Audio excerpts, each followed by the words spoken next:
mencioné, hoy quiero continuar con la revelación que el pastor comenzó el pasado domingo en la mañana, donde compartió uno de esos versos que en momentos claves en nuestra vida nos llenan de fe, que en momentos claves y en momentos decisivos en nuestra vida cambian la manera en la que nosotros podemos ver las cosas. Primero quiero recordar algunas de las premisas más importantes que el pastor compartió la semana pasada. Una de las cosas que el pastor nos hablaba es que muchas veces nuestra vida, y esto debe darnos pena decirlo, hay cosas que son realidades, que son verdades que nosotros tenemos que entender, pero que debe darnos pena decirlo. Y una de las realidades y una de las verdades que tenemos que ver en la iglesia hoy en día, en todas las iglesias, esta iglesia que es una iglesia que predica fe, que predica sanidad, que predica prosperidad, también lo vemos en nuestra gente,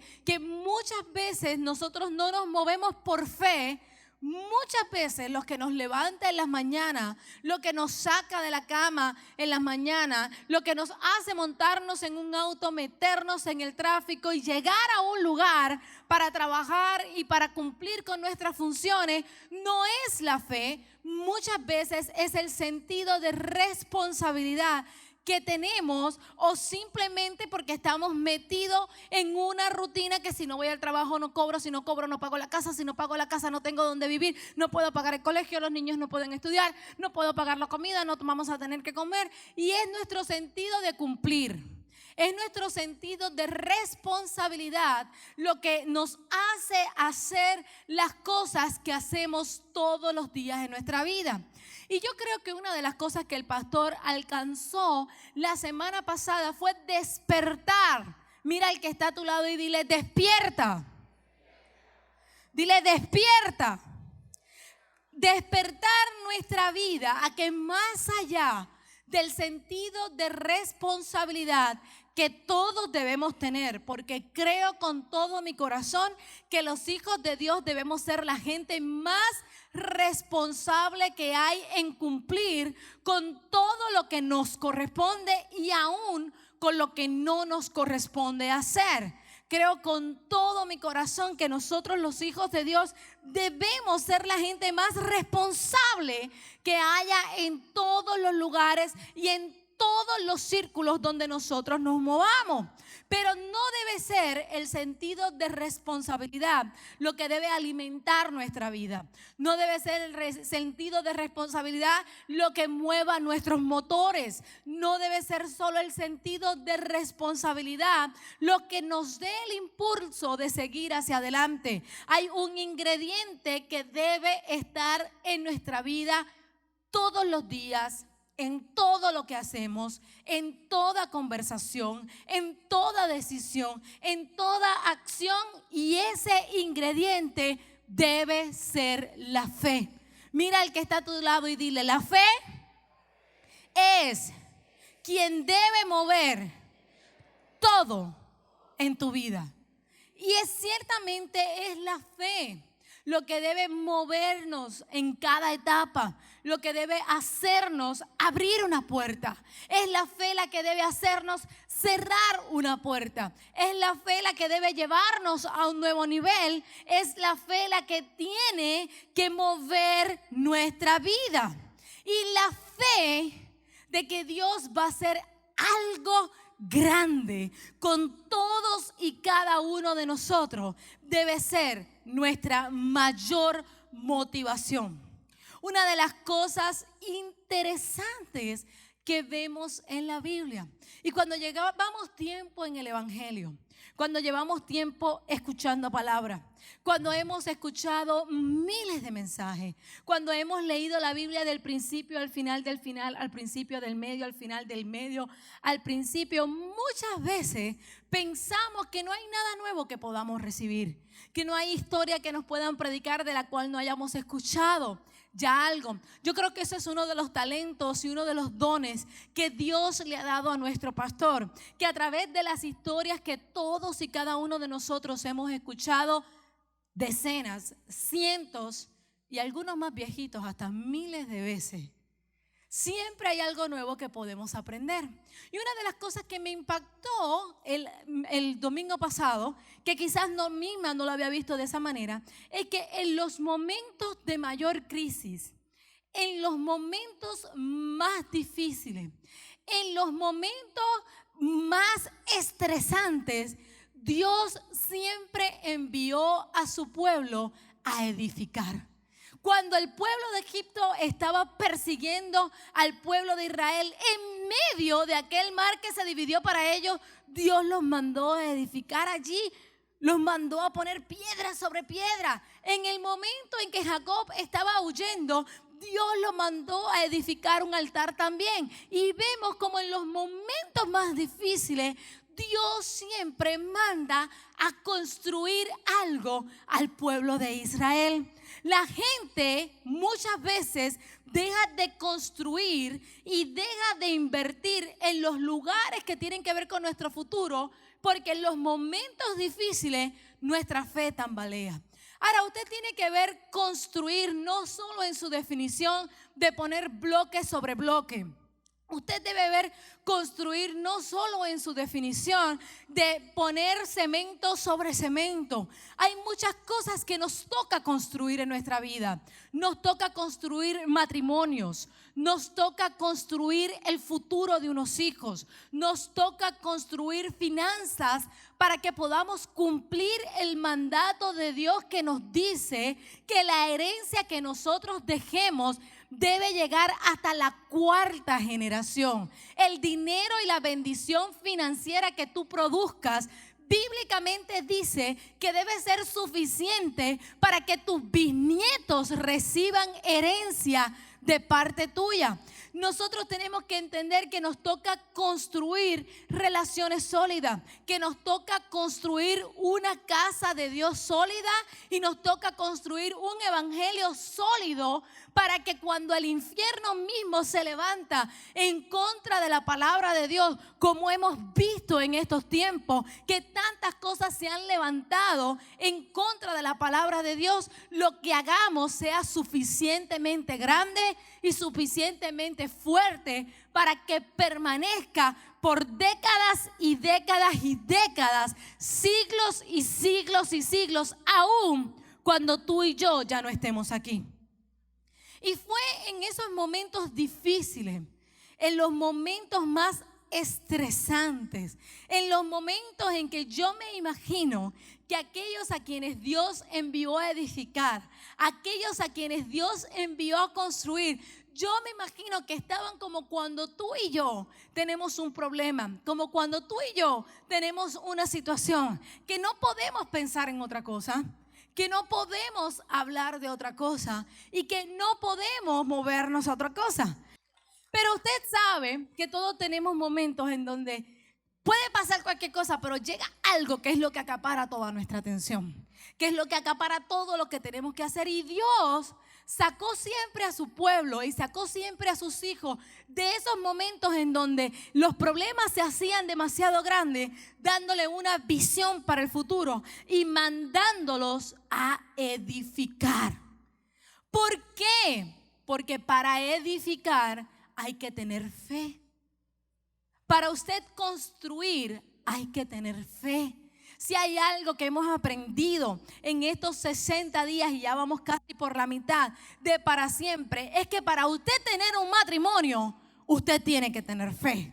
Si hay algo que hemos aprendido, aquellos que tenemos la bendición de ser padres y aquellos que están a punto de ser padres, si hay algo que tú tienes que saber, es que para tú levantar hombres y mujeres de Dios, tú tienes que tener fe.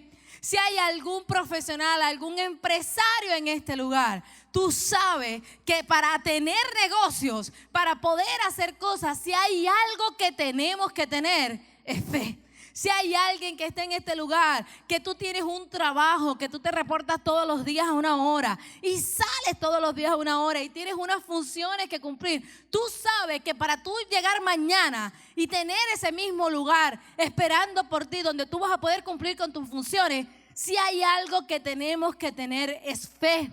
Para edificar, para construir, para levantar, todos tenemos que tener fe. Tener fe en qué? Tener fe en que Dios nos va a prosperar y tener fe en que Dios va a completar todo lo que ha comenzado en nosotros. Si hay algo que tú tienes que entender en el día de hoy, es que Dios no es un Dios de incompletos. Dios no es un Dios de dejar las cosas a media. Dios no es un Dios que tiene fuerza para el principio y se desinfla al final. El Dios al que tú y yo le servimos nos ha prometido que todo lo que comencemos, Él nos va a dar la fuerza, Él nos va a dar la sabiduría, Él nos va a dar los instrumentos para terminarlo. Y muchas veces, aunque parece que los planes han cambiado, Dios siempre tiene la salida. Así que cuando Nehemías decide motivar al pueblo de Dios, cuando Nehemías decide motivar, lo primero que vimos, el pastor lo explicó la semana pasada, y yo quisiera entrar por ahí en esta mañana, es que lo primero que se levantó fue la adversidad, lo primero que se levantó fueron las críticas. ¿Habrá alguien en este lugar que en algún momento alguien te ha criticado lo que tú haces, lo que tú dices, lo que tú te pones, hacia dónde vas, lo que tú has decidido o lo que tú quieres? Y esas críticas específicamente que todos hemos experimentado, que todos hemos tenido en algún momento de nuestra vida, no desanimaron al pueblo de Israel y no desanimaron al pueblo de Israel porque Nehemías dijo unas palabras que yo quisiera tomar unos minutos para explicarles a ustedes en el día de hoy y para depositar un pensamiento que te va a ayudar a mantenerte en pie, a mantenerte firme y a tener la fe suficiente para completar todo lo que Dios quiere hacer en ti. Y es que Nehemías dijo estas palabras, le dijo a Sanbalat y a los reyes que se levantaron a decir: ustedes no van a poder hacer eso, ustedes no lo van a poder completar. Le dijo tres frases importantes, le dijo: no tienes parte, no tienes derecho y no tienes memoria en Israel. ¿Cuántos recuerdan esa palabra que el pastor declaró la semana pasada? Ahora yo quisiera explicar por unos minutos qué significa específicamente eso. Cuando vemos esta expresión es bien interesante porque demuestra la razón por la cual Nehemías sabía que Dios lo iba a prosperar. Sabía que la premisa que quería poner Sanbalat y esos reyes no era tan importante como la premisa de lo que Dios lo había mandado a hacer. Esa expresión lo que está estableciendo es que Sanbalat no tenía, eso de que no tenía parte, no tenía derecho y no tenía memoria, diga memoria. Sobre todo, no tenía memoria Israel. Lo que estaba diciendo era que las palabras de Sanbalat no tenían jurisdicción en su vida. La palabra jurisdicción significa poder, autoridad para gobernar y poner en ejecución las leyes o para aplicarlas en juicio. No tener jurisdicción significa no tener territorio sobre el cual se ejerce un poder. Y aquella expresión que hizo Nehemías, que la hizo con semejante autoridad después de pasar un proceso, y yo quiero dedicar los segundos 20 minutos de este tiempo para hablarte de ese proceso por el cual muchos de ustedes han pasado o están pasando en este momento. Pero Nehemías llegó a la conclusión, y cuando abrió sus ojos y encontró la crítica de frente a él, Nehemías pudo levantarse con autoridad y decir: tú no tienes parte, tú no tienes jurisdicción, tú no tienes memoria aquí en Israel. Yo creo que no hay nada más hermoso que ver a un hijo o una hija de Dios levantarse con autoridad. Yo creo que no hay nada más hermoso que ver a una hija o a un hijo de Dios darse a respetar ante aquellas fuerzas que quieren venir en contra de lo que Dios quiere hacer con nosotros. Y estas palabras que Nehemías dijo, las dijo muy claras porque Sanbalat específicamente no tenía descendencia judía. Sanbalat específicamente no tenía familia y no tenía ancestros judíos. ¿Qué quiere decir eso? Que el deseo de Nehemías de levantar aquellas puertas, de levantar aquellos muros. Cuando usted lee Nehemías capítulo 1, comienza cuando Nehemías, que era el copero del rey, el copero era la persona que estaba todo el tiempo al lado del rey, era la persona que lo acompañaba a todas partes, era como la seguridad del rey, porque una de sus funciones era que él tenía que probar todo lo que el rey iba a comer. Él lo tenía que probar primero. ¿Para qué? Si aquello estaba envenenado o se atentaba contra la vida del rey, el copero, el que iba delante de él, el que estaba con él todo el tiempo, entonces sufriría de aquello. Así que este era un hombre que estaba encargado de la seguridad. Yo me imagino a Nehemías, un hombre fuerte, aunque cuando usted lee la historia también se lo puede imaginar como un hombre fuerte, pero un hombre agradable, un hombre que era bueno pasar tiempo con él, porque dice la Biblia que el rey lo vio triste y lo vio diferente a como él era regularmente. Quiere decir que si al verlo triste notó que estaba triste, Nehemías no era un hombre serio, no era un hombre un vinagre, no era un hombre que le apestaba la vida, no era un hombre que andaba enfunfuñado todo el tiempo, era un hombre agradable. Y cuando hubo tristeza en su corazón, el rey pudo verlo. El rey se dio cuenta y le preguntó: ¿qué pasa contigo? Y dijo: me acabo de enterar que las puertas de Israel han sido quemadas y que el muro ya no está ahí, que el muro se ha caído. Y en él se levantó el deseo de reedificar. Diga: reedificar. Porque muchos hemos sido llamados a edificar y muchos hemos sido llamados a reedificar.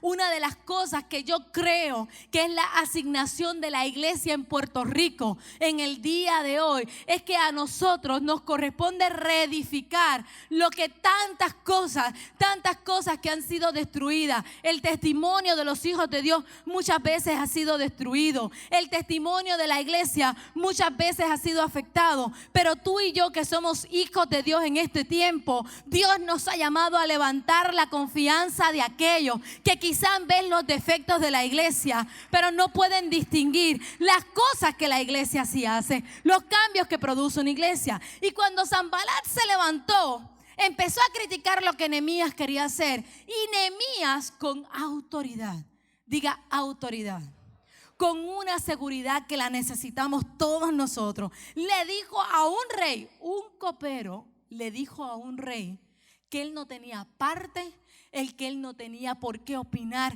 en aquello. En buen puertorriqueño, Nehemías le dijo a Sanbalat: ¿quién te ha dado vela a ti en este entierro? Y usted no se ha dado cuenta que muchas veces en nuestra vida habla el que menos autoridad tiene. Los que se levantan a criticar siempre son los que hablan, los que menos pueden. Muchas veces cuando nosotros encontramos delante de nosotros ruinas de nuestro pasado y decidimos levantarnos a reconstruir lo perdido, hay gente que va a venir con su opinión. Hay gente que va a querer tomar velas en los entierros que no les corresponde. Hay gente que, teniendo sus vidas destruidas, quieren decirle a los otros cómo construir su vida.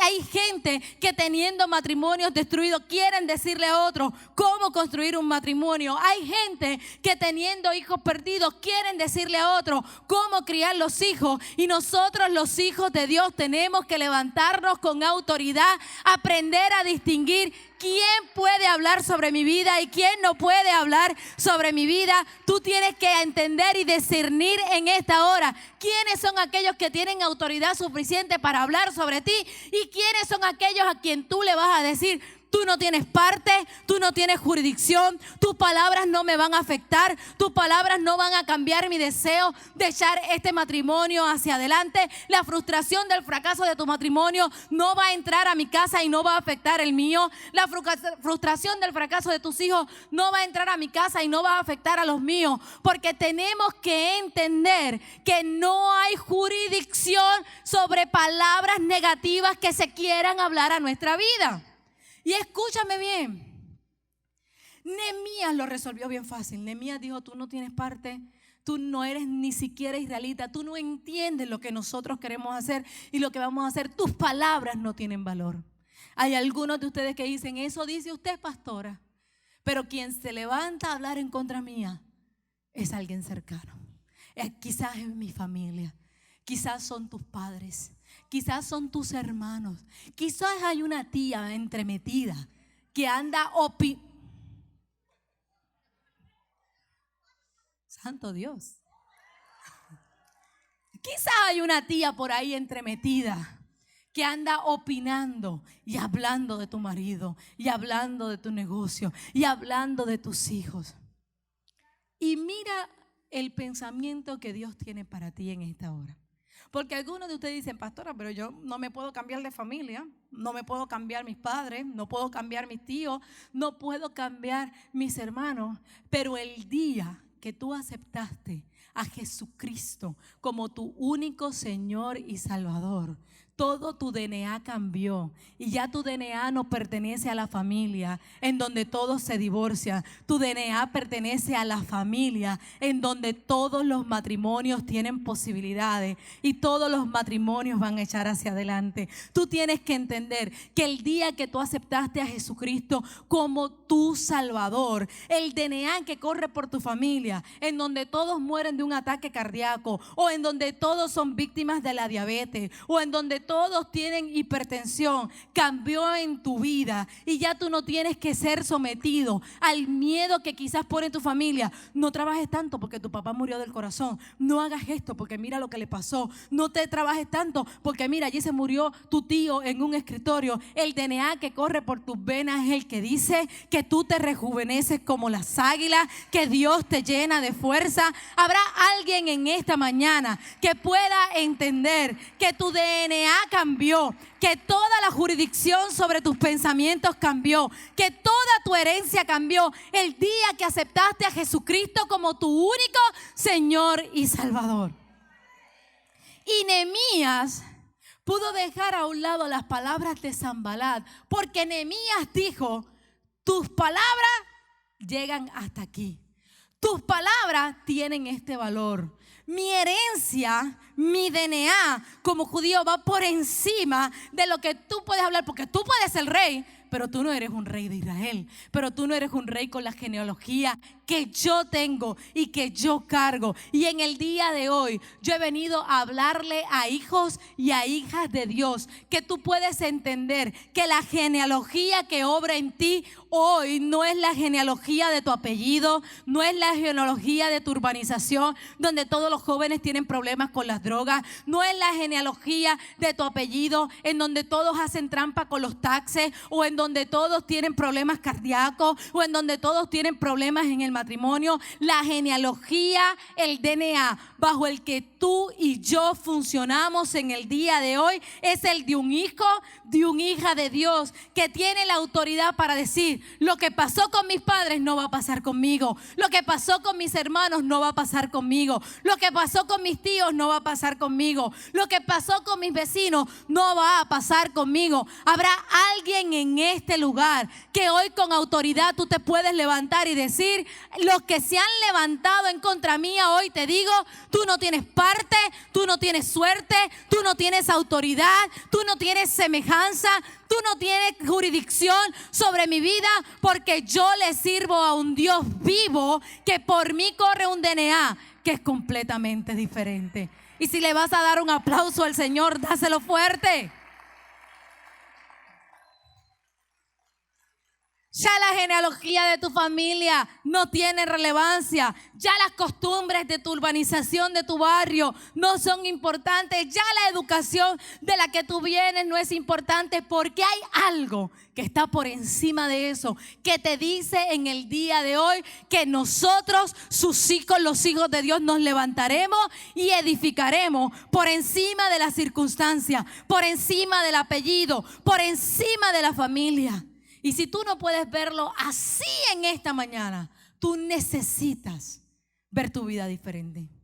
Tú necesitas verte a ti mismo diferente. Ahora yo quiero que vaya conmigo a Nehemías capítulo 1. El verso 1 al 4. Porque hay algo importante que quiero depositar sobre tu vida en esta mañana. Nehemías capítulo 1, cuando usted llegue ahí, diga amén. Si no ha llegado, diga todavía. Y si no trajo su Biblia, siéntese al lado de un cristiano que sí tiene su Biblia. Dice Nehemías, capítulo 1, el verso 1 al 4. Palabras de Nehemías, hijo de Acalías. Aconteció en el mes de Quisleu, en el año 20, estando yo en Susa, capital del reino, que vino Hanani, uno de mis hermanos, con algunos varones de Judá, y le pregunté por los judíos que habían escapado y que habían quedado de la cautividad, y preguntó por Jerusalén. Y me dijeron, el remanente de los que quedaron de la cautividad, allí en la provincia están en gran mal y afrenta, y el muro de Israel derribado, y sus puertas quemadas con fuego. Y mire el proceso por el cual pasó Nehemías. Un verso es lo que dura el proceso, y que yo quiero que usted entienda en esta mañana. Cuando oí estas palabras, me senté y lloré, e hice duelo por algunos días, y ayuné y oré delante de ¿quién? ¿Qué hizo Nehemías? Lloró, se lamentó, hizo duelo, pero inmediatamente se levantó y fue delante del Dios al que él le servía. El duelo habla acerca de expresiones de dolor. Todos y cada uno de nosotros en nuestra vida hemos pasado por algún duelo, ya sea la muerte de un familiar, que usted sabe que nos lleva a tomar decisiones, nos lleva a pensar. Algunos de nosotros, alguien de nuestra vida ha sido removido. Gracias por haber acompañado al pastor Otoniel Font en esta edición de Generación Victoriosa. Si este mensaje ha sido de bendición para tu vida, puedes obtenerlo llamando al número que aparece en pantalla. También puedes hacerlo accesando nuestra página en el internet www.otonielfont.com. Te esperamos en la próxima edición de Generación Victoriosa con el pastor Otoniel Font.